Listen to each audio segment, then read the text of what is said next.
I am Father Jose Lavastida, the rector at Notre Dame Seminary and professor of moral theology here at the seminary. And it's a great pleasure to be with you today as we talk about hospice care, specifically Notre Dame Hospice, as one of the newest services and ministries of our Archdiocese here in New Orleans.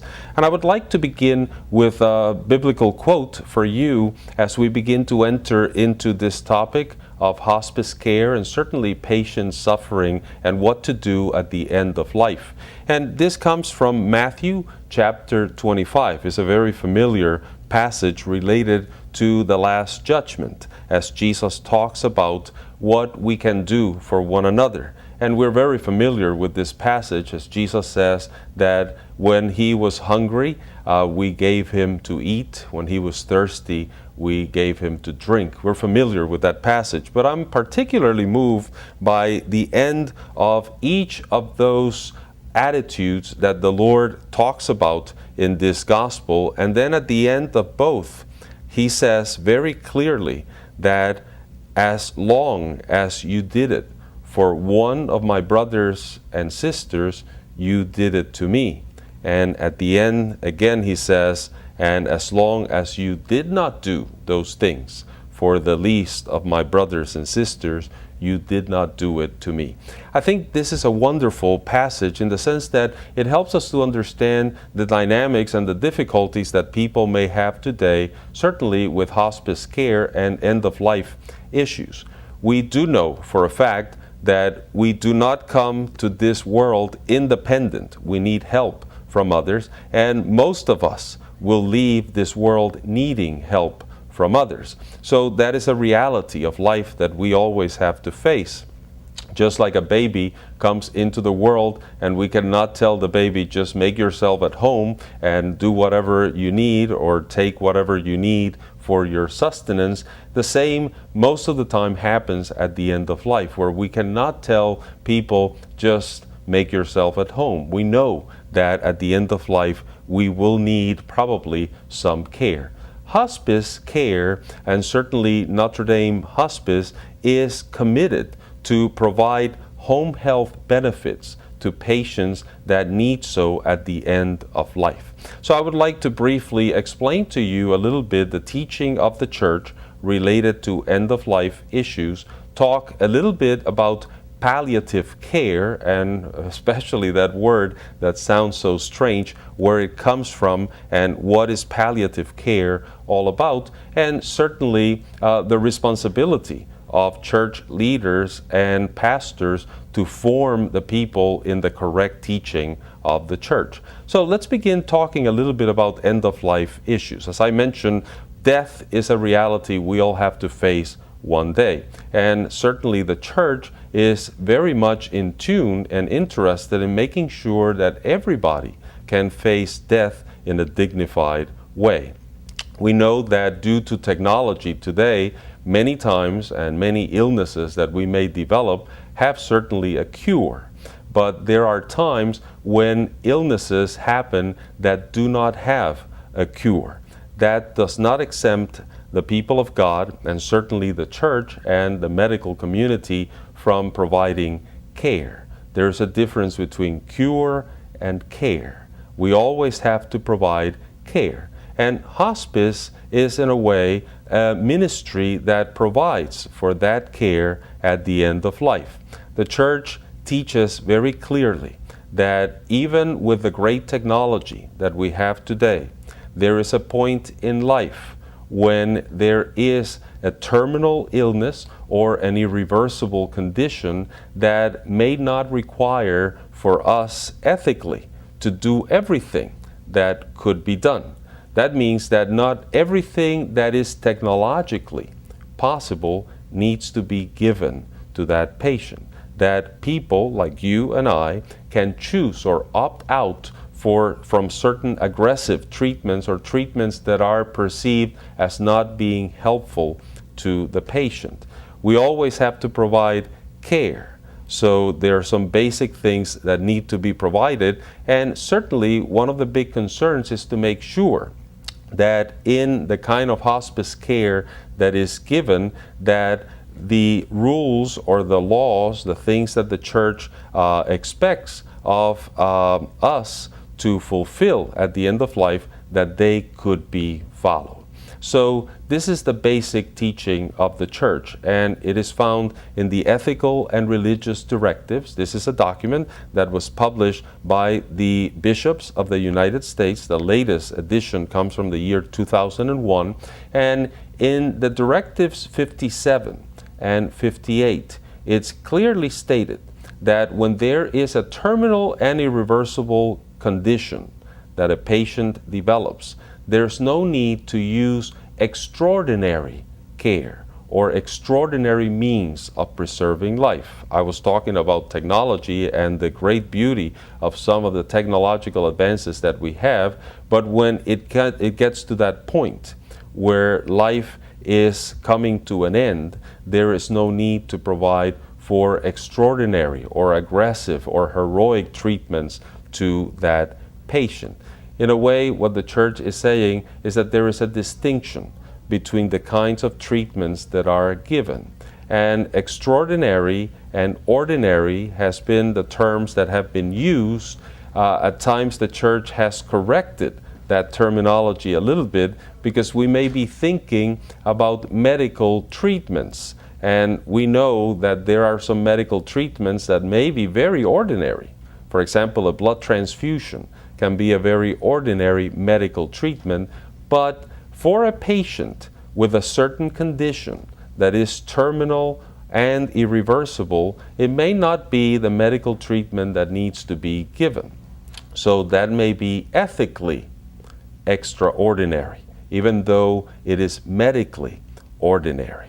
One of the teachings of the church is that perhaps to clarify the moral terminology, ordinary and extraordinary may not be the best terms, so we have changed a little bit, and we use perhaps terminology that have much more to do with the moral language of the church. So it could be proportionate treatment or disproportionate treatment. The equivalent there is that disproportionate treatment would be extraordinary treatment, proportionate treatment would be ordinary treatment.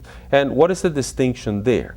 Well, when something is disproportionate, what we're saying is that if that treatment is given, then you bring about more burden than benefit to that patient. In other words, you're providing some treatment, a medical treatment, a medication, some kind of assistance to that patient, and yet when they receive that, it's not helping, it's actually hurting them more than helping.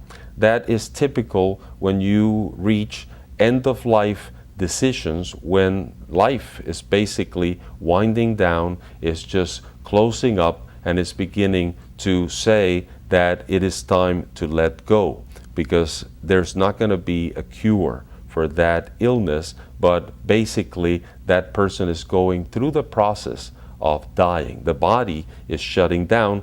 An aggressive type of intervention at that time may be more harmful to the patient than helpful. So when that moment is reached, that kind of intervention is not required for the patient to embrace. Actually, it is an optional kind of treatment. The patient does not have to go through that kind of treatment and still be acting in a moral way, still be doing the right thing. A lot of times when we face that moment, the typical thinking can be, well, if I don't do that, am I killing myself? Am I committing suicide? And the answer to that question in Catholic teaching is no, because that kind of treatment was disproportionate. You were not ethically required to undergo that kind of treatment.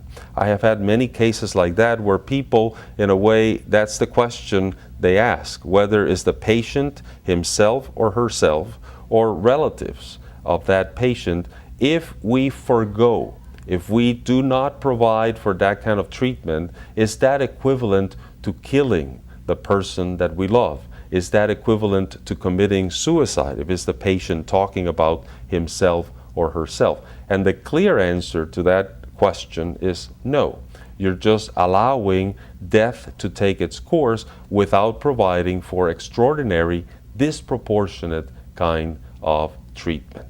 So that is very important to understand, and that's basically the essence of those directives of the Church. Notre Dame Hospice follows closely the ethical and religious directives of the Catholic Church. So they wouldn't do something that would constitute either, and I'm sure you all have heard this word, euthanasia, either passive euthanasia or active euthanasia. We'll talk about active euthanasia in a minute.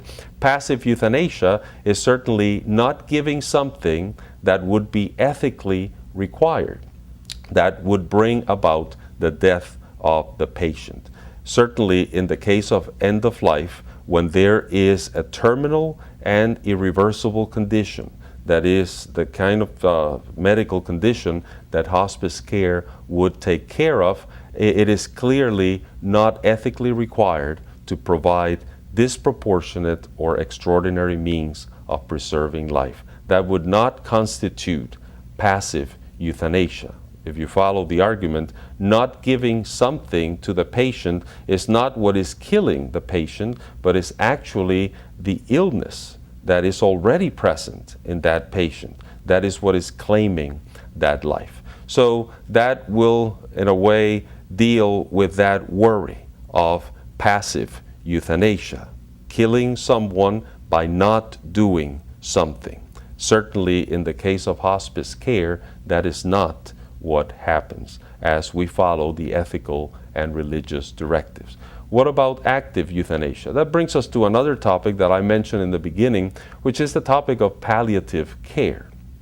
Palliative care is a fancy word. Actually, I know a hospital that I constantly work with and consult many times. They have even changed the word because people do not understand palliative care. They call it supportive care, and that is fine. But it's interesting that the word palliative comes from the Latin word palus, which means like to cover the person, to embrace the person with a quilt. It's kind of like to palliate, dress over the person, to keep the person warm. We know that certainly in our culture, in our country, many times we give that as a gift. When we want to express to people that we care about them, a quilt is a typical gift for those people. And that's where palliative care comes from. That's the origin of that word. We give pain support to a patient who is suffering tremendously.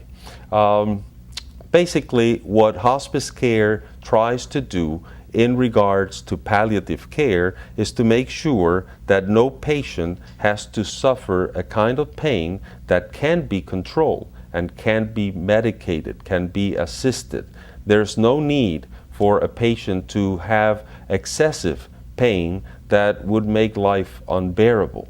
So in end-of-life cases, when we are at that stage of our life coming to an end, pain can certainly be a part of that experience. It is a painful experience many times, and it is perfectly legitimate and ethical to facilitate for that patient not to have to undergo that level of pain that may be beyond what that person wants to experience or helps that patient to function in a dignified way.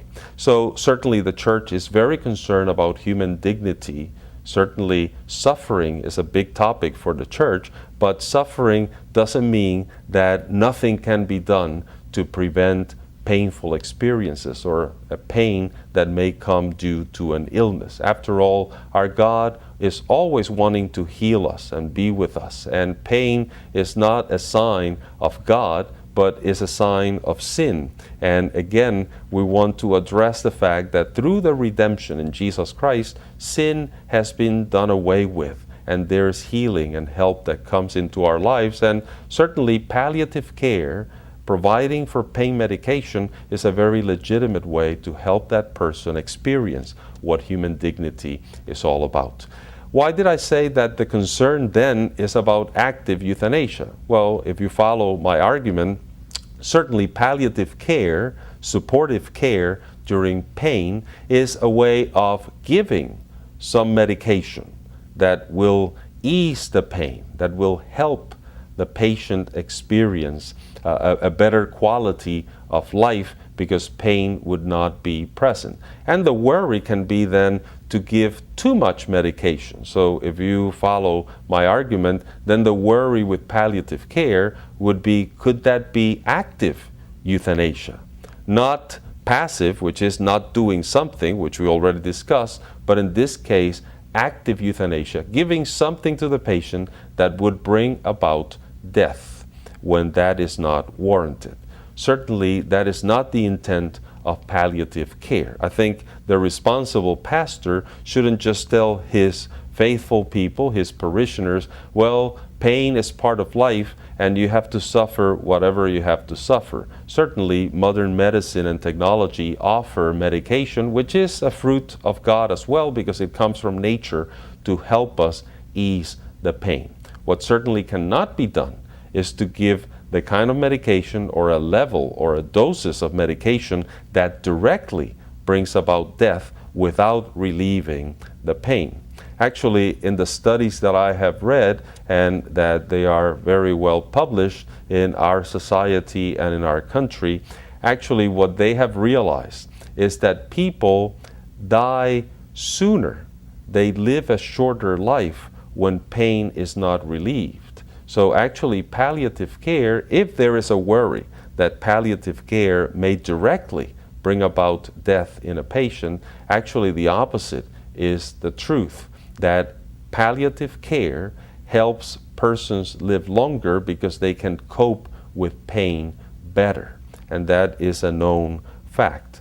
I think it's important to know those facts because, again, what the intent of home health care and certainly the hospice care is not to bring about death to a patient, the sooner the better, but is certainly to address the needs of that patient in a very special and sacred moment where the patient needs to be able to live those final days, months, whatever time God gives us in dignity and being able to relate as well as possible to his or her loved ones. This is the intent of home health care and certainly hospice care, as well as we bring to the home the possibility of facing those last moments of life.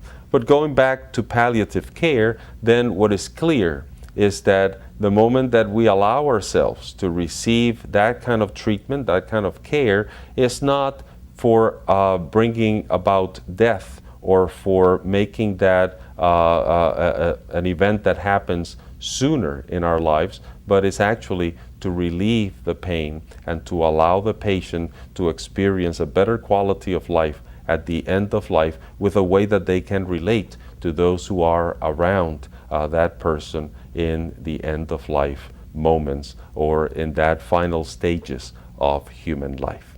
So I think with those two concerns addressed, just to recap, we need to understand clearly that hospice care is not about providing either active euthanasia or passive euthanasia. Passive euthanasia through not giving ordinary, proportionate care, passive or active euthanasia by giving medication in palliative care that would directly bring about the death of a patient. With those two issues resolved, then obviously what we need to realize is that hospice care, our ministry in hospice care, is to help patients that are at the end of life to be able to live those moments in a more dignified way, to be able to face death within the context of faith, to be able to receive all the care, all the attention, all the treatments that they need that would bring benefit to them and not an extra burden, and to certainly feel the presence of Jesus Christ and his loving and healing care. Ultimately, we believe that death is the ultimate healer. In a sense, we all know that we have no permanent home here on earth, but we prepare for what God wants from us, what God has prepared for us from the beginning of time. So hospice care is a sacred place is a sacred moment where people can learn how to face death in a dignified way, knowing that they have all the assistance of the people of God. Certainly, as a ministry of the church, Notre Dame Hospice wants to provide for that, and that they are not doing anything that goes against their Catholic teaching, since the ethical and religious directives for healthcare institutions is certainly followed. So I hope this brief explanation helps in some way to be more comfortable with the possibility of using hospice care to be able to celebrate life, not to bring about death, but to make sure that the last moments of a person's life can be truly a celebration of what life is all about, with all the dignity that we're entitled to receive as children of God, and certainly in no way trying to move away or to reject or deny the teachings of the Church of Christ. So we are hoping that this was helpful, and that is a way of understanding that the Church is always concerned in every ministry that she provides for the well-being of her people, and certainly for our abiding by the Word of God that we have certainly shared with you today. May God bless you.